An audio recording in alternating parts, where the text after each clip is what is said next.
I'm Dwight Drummond. Tonight, the search for a better way after arrest at park encampment evictions. I think there's room in a place like Canada, I would hope, for civil disobedience. After yesterday's demonstrations at Lamport Stadium turned into violent confrontations with police. Plus, I've never encountered a place as civic-minded as Toronto Centre. It needs some more help from the person that chooses to represent it. It needs a champion in Ottawa.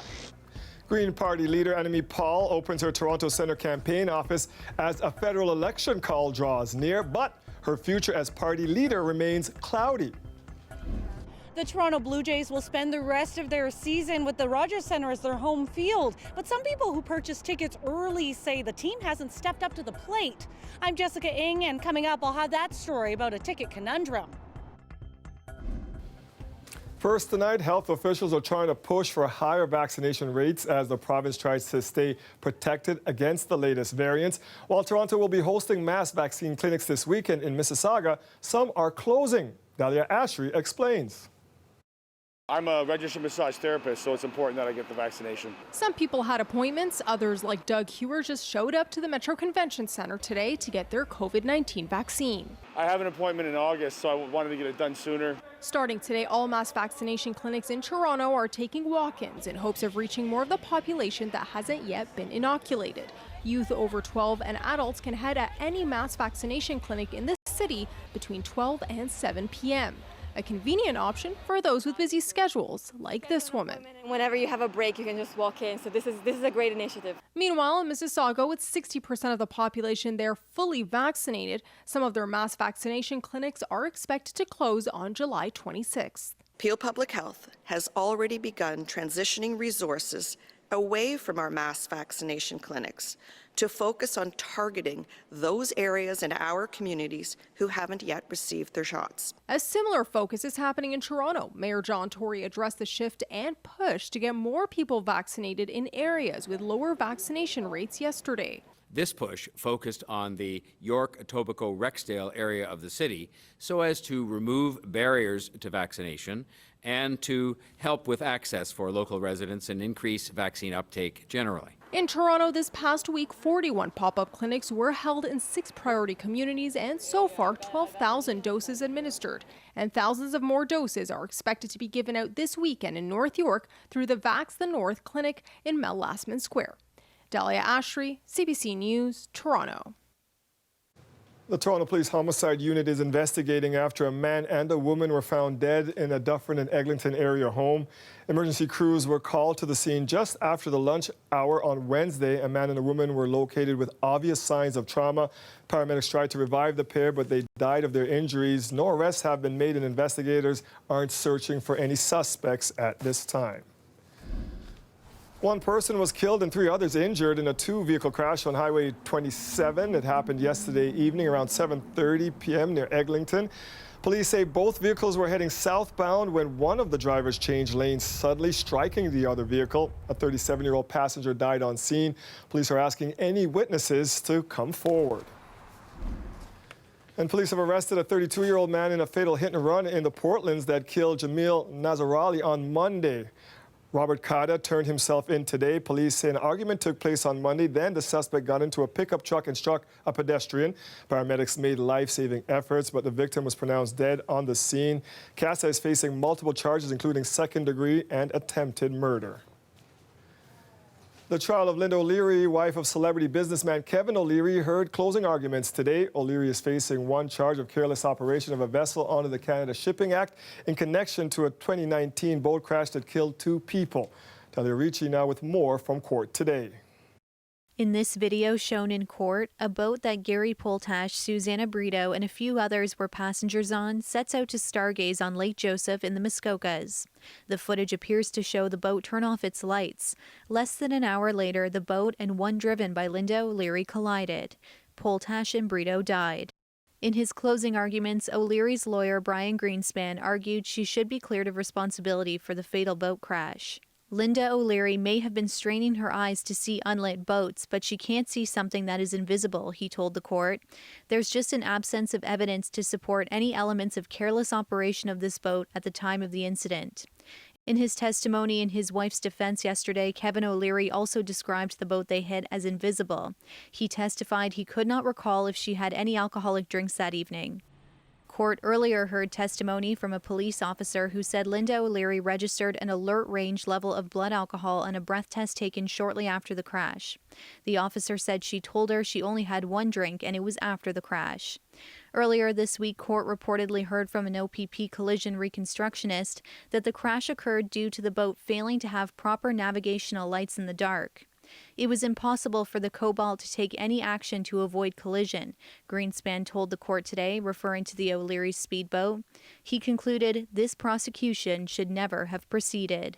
The Crown argued that defense testimony from Kevin O'Leary revealed the couple was not turning their mind to the possibility of unlit objects, as they should have been. This is clearly in contravention of the collision regulations and a breach of Linda's duty to not operate her vessel in a careless manner, Samir Adam told the court. He also made the case that given the dark conditions, O'Leary should have been driving slower. Referencing images that showed the damage on the boats, he said, "This is not a small bump in the night, Your Honor. This is a significant impact caused by an excessive rate of speed. This is about public safety. It is not about Linda O'Leary," he said. The judge will read his decision on September 14th. If convicted, prosecutors say O'Leary could be fined up to $10,000. Talia Ricci, CBC News, Toronto. Toronto is marking the anniversary today of one of its most tragic mass shootings that killed 2 people and injured 13 others 3 years ago on the Danforth. There's something about finding a place for life and bringing the life back and making sure that people come back to our main streets and that we didn't avoid this place. We actually took it back. Community members setting up this memorial at Danforth and Logan, 18-year-old Reese Fallon and 10-year-old Juliana Kozis were killed when a gunman opened fire at people sitting on restaurant patios in Greektown. Mayor John Tory says their memories will live on in our city. A commemoration is on the way in the area tonight. One day after 26 people were arrested at Toronto's Lamport Stadium, there are questions today about the response from the city and police. Several people reported injuries and were arrested as police moved in to forcibly evict people living at the encampment. One of those questions, whether constantly evicting residents from parks is the right solution. As Farah Morelli tells us, other cities have taken a different approach. It was all quiet outside Lamport Stadium today. Security guards kept watch inside a gated area. A very different scene from just 24 hours earlier, when police in the city forcibly removed homeless campers and their supporters. We were lined up kind of in the middle of the encampment. Alia Pabani is an activist who came to support the residents. She was arrested and says she was later pepper sprayed. So it was obviously like a disgusting display of force. It was a siege. Residents were pretty traumatized by it. One of those residents, Jay, who also got evicted from the camp at Trinity Bellwoods last month. I wish they didn't do that and they were more peaceful.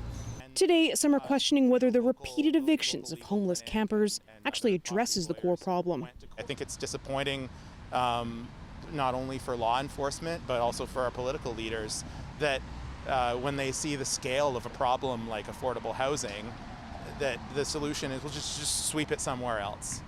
I mean, that's no solution at all. There are people who are living rough, who are unsheltered, who either can't or won't use the shelter system.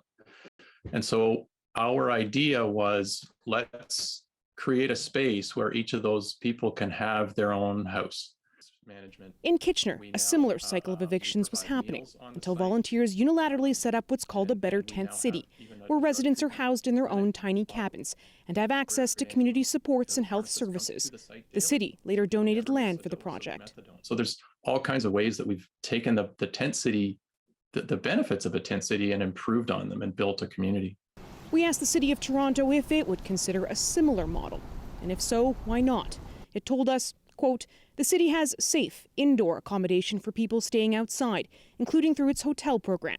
A home inside with supports is the city's priority for those experiencing homelessness. For some homeless residents like Jay, who've had negative experiences at shelters, they say that's not an option. Most likely, I'll be probably putting up a tent somewhere because I can't live indoors anymore. And so the cycle continues. Farah Morelli, CBC News, Toronto. The Toronto Blue Jays have wrapped up their season in Buffalo and will soon be on their way home. They'll face off against the Kansas City Royals at Rogers Centre next Friday, the first game there in 2 seasons. But some fans who bought tickets to the game ahead of time say not all purchases are being honored. Jessica Ng has the story. Mile-an-hour fastball. With that last at-bat at Buffalo's Salin Field, the Toronto Blue Jays said goodbye to their temporary home for this and last season. Hoping the Jays might be coming home for 2021, David Clark says he topped up his ticket pack when a team sales rep contacted him. It turns out the tickets he had included the home opener against Kansas City. I was so excited. And then I ended up checking it again a few days ago when they said, okay, so everybody, we're going to have an early, like a pre-sale. Then he saw all the tickets he purchased disappeared from his account. The first opportunity for them to come back and really show the appreciation of the loyalty of the fan base. And they kind of tripped out the gate. He's not the only one. Thousands waited in line for tickets during yesterday's pre-sale and today when sales opened to the general public and sold out for the opener and weekend games. Rightfully so. For the ticket packs, they had designated tickets, and now they don't have designated tickets. Like Clark and Andrew M. I think the way they've handled certain people who bought certain tickets, like the flex pack holders, they've kind of done them a bit dirty. A team spokesperson tells CBC News some of the tickets purchased pre-season were unfortunately no longer available due to reduced capacity of 15,000 spectators at the Rogers Centre. What we did do was ensure that whoever did buy tickets had the option to either exchange those tickets or get a refund in the event those games weren't played. The team tells CBC News you won't be able to visit a physical box office like this anytime soon to get your tickets. And they say the reason why right now you can only buy tickets for those first 10 games is because the plan beyond that is still very much in the air. We're going to evaluate, we'll be announcing in the coming week or two about the following homestand. But many are still skeptical about safety measures inside the Rogers Centre ahead of the game. I certainly was nervous about buying my tickets. I did think about giving them up. The team says tickets are at a similar price point to 2019, but Clark says he's now paying a lot more for those tickets. Despite the price difference, he can't wait to take his family back to the ballpark. Everybody that's there wants to be there. And we're all there for the same reason, to support our Jays. And to see the boys in blue for the first time on home turf in close to 2 years. Jessica Ng, CBC News, Toronto.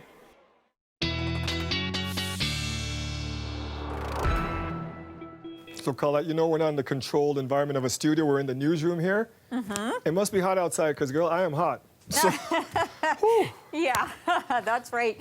We saw temperatures kind of warm up a little bit, but still, we are actually a little bit below seasonal here in terms of what we're seeing. So these are the readings right now. Mid-20s is what we're looking at. Markham at 24, 25 for Toronto and St. Catharines.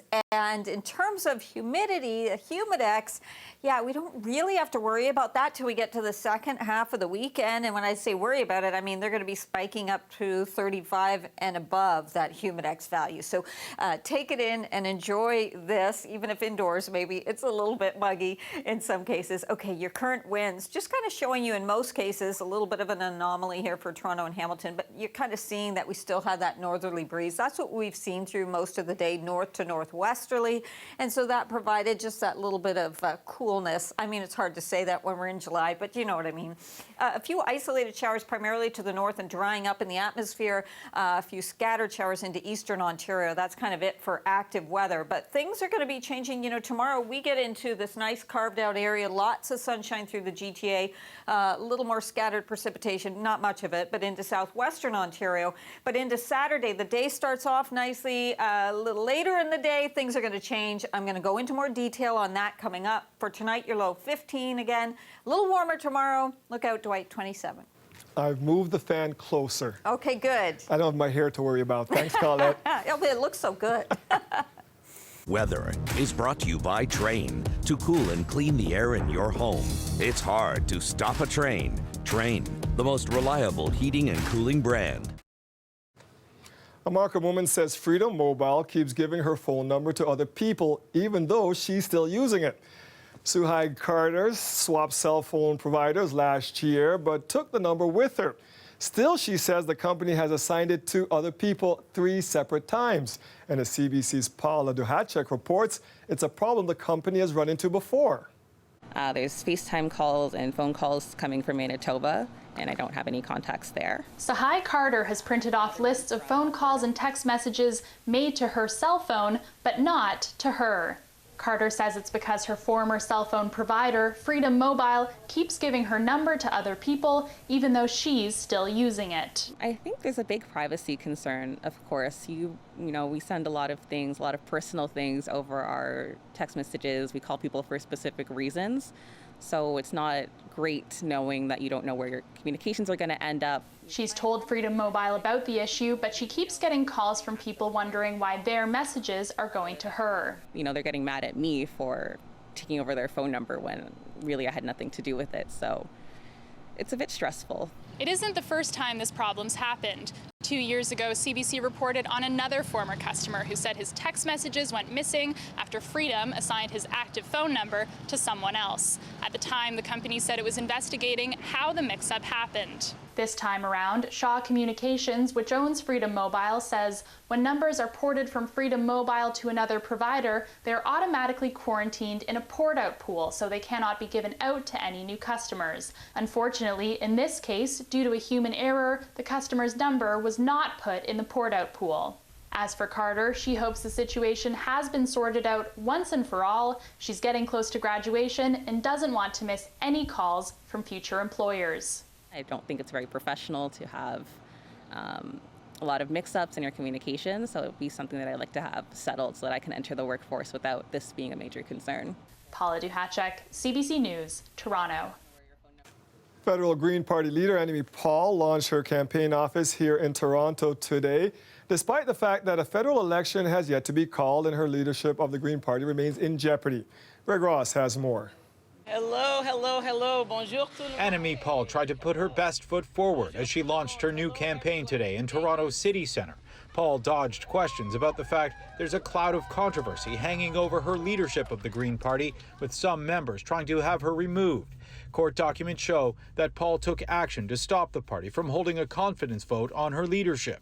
I'm not going to discuss things that are internal party matters. I'm not going to discuss things that are not supposed to be in the public domain. While she wouldn't go into detail, she did try to minimize the conflict within the party.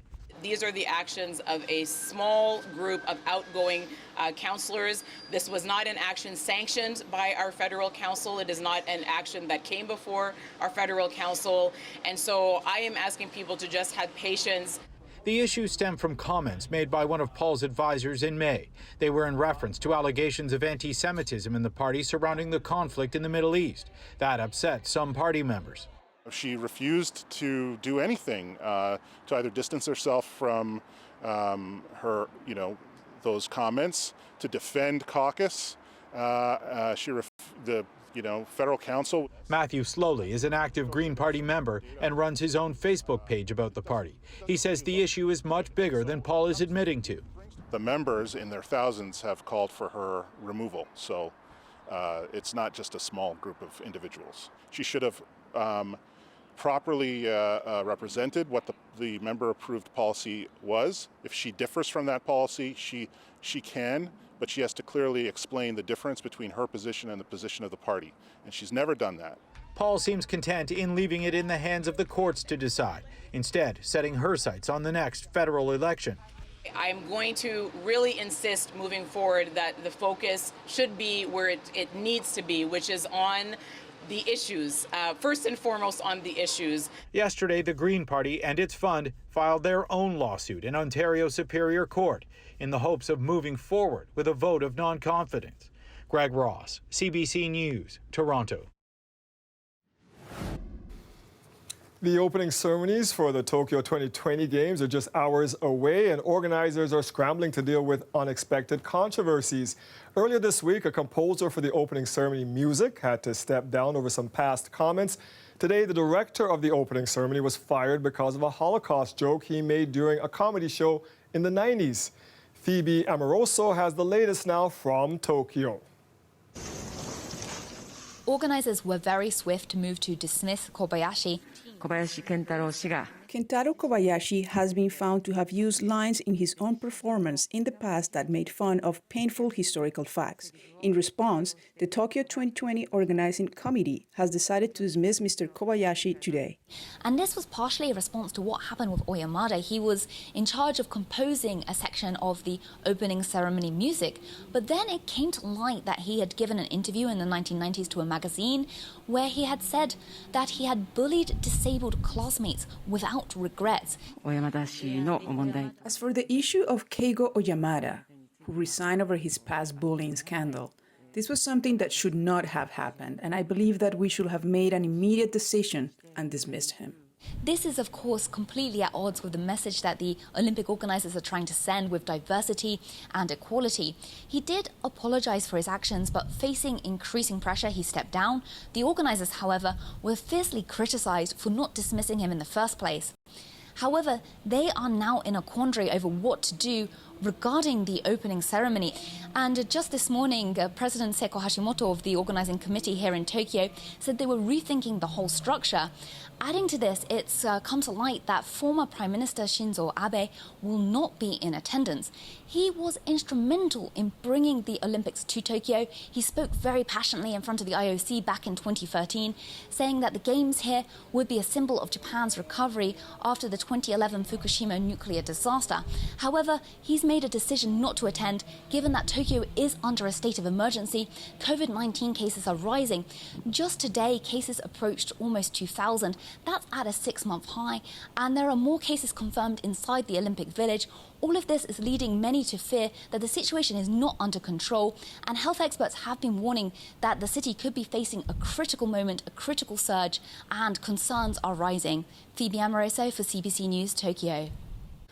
Despite the challenges, the Games go on with more events also kicking off tomorrow. That includes several for Canada's Olympic rowing team. It is the largest Canada sent to the Olympics in 25 years. Marvel Taru caught up with the team on their final day of practice. Hello from Tokyo, Dwight, where the largest contingent of Canadian rowers in 25 years has descended. 10 crews made up of 29 athletes will compete here at the state-of-the-art Sea Forest Waterway. After a year-long pandemic delay, the first races go Friday. Hamilton, Ontario's Carling Zeman and Lakefield, Ontario's Trevor Jones will represent Canada in the men's and women's single sculls. We are here and now we have a job to do, so there's no, there's no point in dwelling on that, because now it's go time, and now all we need to do is our job, which is to race fast. It's no different than like any race we do in training or anything. It's like the approach is the same, what we have to do is the same, just the stage is bigger, but I think it's just trying to focus on what you have to do. As for podium chances, there are a few. CBC rowing commentator and Olympic gold medalist Adam Creek says keep an eye out for the men's lightweight double sculls team, BC's Patrick Keane and Maxwell Latimer, a duo that can't wait to seize the moment. I think it's super exciting to see all these athletes. They want to race, we want to race, and I think everyone just wants to see what their training has been over the past year. So I think everyone's itching to race right now. Luckily, earlier this year, we were able to go and qualify in Switzerland. So we're one of the few Canadian boats that got some international race experience this year. And we did quite well there, and I think it really helped us just to build some confidence into what it's like to race. And before a single race even takes place, these games will have already made history as rowing becomes fully gender equal for Tokyo 2020. Athletes will compete in 14 events, 7 for men and 7 for women. From Tokyo, I'll send it back to you, Dwight. Nice to see our Maribel Taruk over there. Now, the Athletes Village will accommodate more than 10,000 people from around the world, but pandemic concerns mean certain restrictions. There are limits on socializing and access to people outside the gates. The Nationals co-host, Adrian Arsenault, is in Tokyo with more on that. So this is the Athletes Village, or at least as close as we can get you to it. Because of COVID, we're stuck behind this barrier, but this is really sort of the international zone. It's where the athletes can go to the ATM, they can pick up some souvenirs, get their pictures taken with a mascot. It's a bit hard from this perspective to get a sense of what it looks like, so let's have a look from above. What you'll see is that the village is built on a point of reclaimed land that sits effectively in the middle of the venues because the athletes are always at the core of the Olympic experience. And Canada has a huge team at this Olympics, the biggest since 1984, 371 athletes. There are 3 sets of siblings, there are 11 athletes whose parents were Olympians, and the majority, vast majority of the competitors are those who identify as female. So this is a huge deal for Canada. If you stand here long enough and look, you'll see that Canadians are everywhere. And if one of them comes to talk to you, you'll see just how enthusiastic and emotional they really are. Here's Haley Daniels. My brother and my mom and my dad made as many sacrifices as I have, so I'm really grateful, and these are happy tears. It's really a big deal for us. So. When we spoke with Haley, she hadn't yet checked in, hadn't yet seen that her bed is made of cardboard and is actually a lot more comfortable than it sounds, hadn't yet seen the moose that is always at an Olympic village to guard the Canadian residents and guard all that gold, they say. Despite all the restrictions that they've already been dealing with, despite all the warnings that they've had, fundamentally, they are honored to be here. They have worked hard to be here, and they are excited to begin because the games are finally beginning. Adrienne Arsenault, CBC News, Tokyo. Need to get one of those hats Adrienne was wearing. Be sure to tune in bright and early tomorrow for the opening ceremony. Live coverage begins at 7 a.m., hosted by Adrienne Arsenault and Scott Russell. You can watch it right here on CBC as well as on the CBC Gem or CBC Olympic apps. The federal government is hosting a national summit on Islamophobia. It comes on the heels of yesterday's anti-Semitism summit. The summit was called shortly after 4 members of a Muslim family were run down and killed in London, Ontario. As Travis Danraj reports, some of the participants in today's event say the time for action is long overdue. A national conversation, a national call to action. That's what today's summit on Islamophobia was billed as. But for leaders in the community, more talk needs to result in change. We've had people being stabbed in Saskatchewan. We've had knives pulled on people in Alberta, amongst other beatings. We've had, threats made in Vancouver. We had mosques vandalized here in Ontario. What more needs to happen so that we can change? Indeed, incidents of Islamophobia are on the rise. Days after members of the Afzal family in London, Ontario were murdered, leaders vowed to confront the issue. At today's emergency summit, more promises. To young Muslims who take to the streets to advocate and protest, who call on their elected officials to do more, we see you and we hear you. But some in the community insist a summit is not needed. Advocates in Muslim and legal and civil liberties communities have been saying the same things about structural state-sponsored Islamophobia for the last 20 years. We've been saying the same things time and time and time again. And I think it's shameful, insulting, and obfuscatory for the government to pretend that what they need is more information about Islamophobia. The National Council of Canadian Muslims has come up with 60 recommendations. They range from Ottawa developing a federal anti-Islamophobia strategy by the end of this year to launching an investigation into national security agencies and their handling of white supremacist groups, to a review of school curriculums through an anti-Islamophobic lens. What we need to see is long-term commitment towards an anti-Islamophobia strategy, a commitment in real dollars towards things like education, things like training, things like addressing online hate.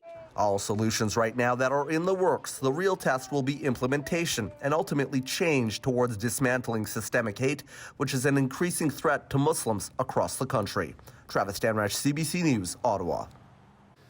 The warnings are clear. Lebanon is in the middle of an economic meltdown. The World Bank says the country is in one of the worst economic crises it's seen in over a century. But Lebanese politicians haven't even been able to agree on a government, much less talk about how to turn the situation around. That has citizens struggling to cope with daily life. Salima Shivji has the story. This is what it's come to. The desperate wait for gas, the frustration that there isn't any left. A shortage so acute that lineups stretch all over Beirut. This taxi driver has been waiting an hour. When he finally gets to fill up, there's only resignation in his voice. We don't deserve this humiliation, he says. Lebanon is heaving under a crippling economic crisis that worsens by the day. And the anger on the streets is compounded by the fact the pain is of the country's own making. A political system rife with corruption, paralyzed by sectarian divisions. The political elite can't agree on a new government, nor will it submit to any reforms to get foreign aid in to help. And so the World Bank is warning this financial collapse could be one of the worst in modern history. Made even worse by the deadly explosion that ripped through Beirut's port last year. The Lebanese pound has lost 90% of its value, and it's still falling. In a country that imports almost everything, that means common medication is now too expensive to keep these shelves stocked. Pharmacists forced to tell customers they're all out. Hopefully I'll get it next week, he says, but hope is hard to come by. What's more difficult is the problem that we can't do anything. It's something that's not in our hands. Sometimes we are obliged to sell by sachets or by only a few tablets, let's say, so that we give to many people as we can. That frustration also clings to the interactions at this hospital, tainting every moment for staff fighting back a pandemic. It's kind of become part of the job where you just have to turn people down. And even if they're admitted, you're not sure if you can find the medications they're going to need. So that's pretty stressful. Pamela Francoui can't take it anymore and is ready to leave for Canada. And everyone she knows wants to get out too. You just feel like you're working and you're putting in all that effort and it's all for really nothing. Why stay, she says, when the money you make is worth less every day and there's even less hope that the pain will end anytime soon. Salima Shivji, CBC News, London. The problems caused by the pandemic are vast and well known, but even as vaccines roll out and governments around the world report improvements, new troubles keep emerging. And in England, where virtually all COVID-19 restrictions have been dropped, the pandemic is being overshadowed by the so-called ping-demic. Tessa Arcilia explains. That ping sound made by the official COVID app in the UK has become a dreaded sound. If you get pinged, it means you've been in contact with someone who's tested positive for COVID-19 and will have to self-isolate. Now, that has been wreaking havoc across industries, especially the food supply industry. So much so that there have been some empty supermarket shelves because of the labor shortage. Now, it seems the app has been working a little too well. This so-called ping-demic has forced more than 1 million people to self-isolate in the last 2 weeks. Now, Richard Walker, he is managing director of Iceland Foods, said that the situation of empty shelves is not so widespread just yet. People don't need to panic yet, but the government needs to sort out this ping-demic as soon as possible. Ironically, we kept all of our shops open throughout the pandemic, but now we have had to close 1 or 2 shops and reduce hours in others. But that could get a lot worse, a lot quicker, unless the track and trace system is sorted out. And it's not just supermarkets struggling to cope. The police force says that higher staff absences meant some delays in emergency call responses. Now, a recent YouGov poll also suggested that 1 in 5 Britons have disabled the contact tracing function on that COVID app. Now, the UK's business minister, Kwasi Kwarteng, said that he is aware of the challenges, but that for now, the rule remains. It's not a universal picture. I think people can shop, and we're obviously reviewing the situation all the time. But what we can't do is get into a position where we're changing the rules on a daily basis. The rules about self-isolation are clear, and if you are pinged, you should self-isolate. Ministers are looking to ease or lift self-isolation restrictions for fully vaccinated people by mid-August. Tessa Arcilia, CBC News, London. Just over 60% of Canadians who are 12 and over are now fully vaccinated against COVID-19. With rising vaccination rates and declining cases, many are wondering if the end of the pandemic is in sight. But some health experts are warning it may never really end. Christine Bierak explains. With life returning to a new normal across Canada, many are asking, when will this pandemic end? The world remains on a COVID roller coaster, with cases of the Delta variant climbing in several countries. But here at home, infections have dropped dramatically, down from a peak of nearly 10,000 cases a day in April to about 300. I'd love to say it will end this year, but I really don't think so. If we're really lucky, we'll have it under control next year. He adds, in countries with high vaccination rates like Canada, the pandemic will likely be over sooner. Based on past viruses, experts say there are two likely endings. One is a biological way of it ending, with the virus changing or becoming less aggressive or vanishing, which has happened. Identified in 2003, SARS was one of the most recent viruses to simply vanish on its own, while smallpox is the only human disease that's ever been eradicated. But this pandemic will likely end differently. The other is a social ending, where the death rate is not in excess of what has been expected, and people just collectively decide that what remains can be lived with or managed. In other words, as more people become protected from this coronavirus through vaccination or natural infection, the disease will become less severe. Hopefully we're entering that shift into a kind of endemic mode where we have low levels of COVID, it's around, but it doesn't, because we have so much immunity in the population, we don't threaten the healthcare system. This coronavirus could be like the flu. Better yet, if the infection remains mild in children and they develop immunity, when they're older, the virus may just cause a cold. However this pandemic ends, experts say vaccines are key. So why aren't we sharing? Because that for me is the big problem we have right now. Because even if Canadians exit the pandemic roller coaster this year, a new variant could turn the world upside down. Christine Birak, CBC News, Toronto.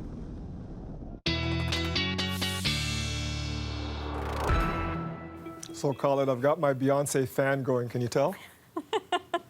No, it's not working? Something is missing. I'm not sure what it is.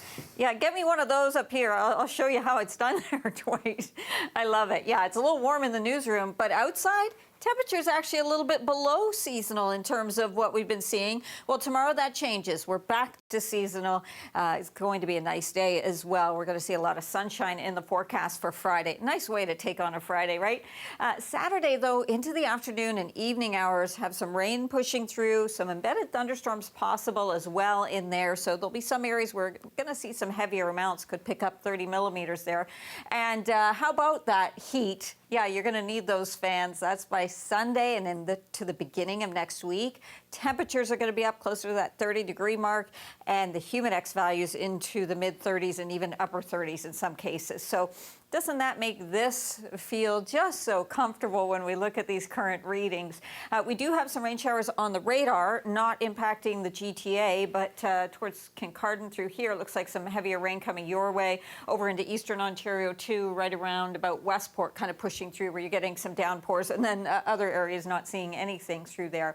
So what happens is some of that cloud cover that moved in today, a lot of it in the upper atmosphere earlier on, but that moved in, and then that will peel out overnight tonight into Friday. That's why I say the setup is so nice. Now back into southwestern Ontario, a little more cloud cover and some isolated showers becoming a bit more consistent for certain portions of the day on Friday. And then into Saturday, earlier moving in there. We still stay dry here back towards the Golden Horseshoe for the start of Saturday. It looks pretty good, in fact. But then we get into a more widespread rain that'll be pushing in. I've stopped this at 5 p.m., so close to the dinner hour. Through here and into Cottage Country, stretching well up past Parry Sound up towards North Bay.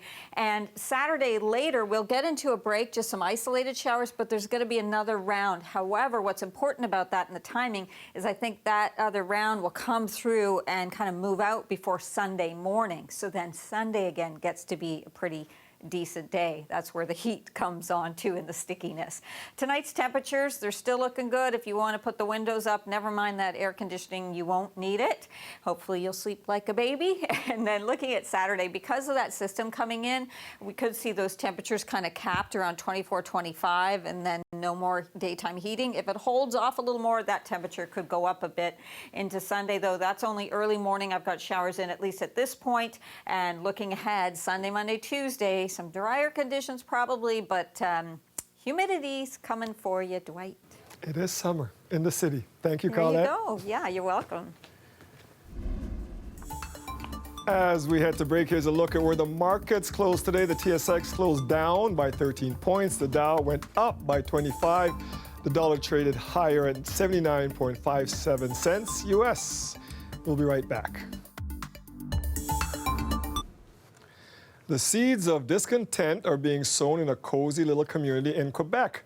The development in Chelsea, about 20 kilometers north of Ottawa, was supposed to offer a quiet country experience of farm living. But the farm didn't really take root, and it's being redeveloped into a more public space. And that has a group of residents feeling like they were sold a pig in a poke. Robin Miller explains. Brian Hendry used to spend his mornings overlooking a farm. In fact, it's the reason he bought this property at Hendrick Farm in the first place. We know that we're going to be living close to a busy highway, but we're going to have this view of an organic farm in perpetuity.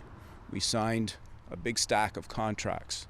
Not anymore. In November, residents got word the farm would be closing. Work began on the reimagined space. There's a lot of tears. It was very upsetting because this was our dream home, and now it's like a nightmare. But in the fall, yeah. So Hendry and 16 others took legal action. In May, they filed a lawsuit against Hendrick Farm and the Hendrick Farm Foundation. The residents want the land put back to the way it was. This is what I feel we've signed onto as homeowners. It sort of makes you second guess everything that I loved about the idea of living in this community. In a statement, Sean McAdam, the developer of Hendrick Farm, said the former farming operation here wasn't financially viable. But he said the 5-acre Hendrick Foundation garden will include community garden plots, fruit orchards, beehives, and chicken coops.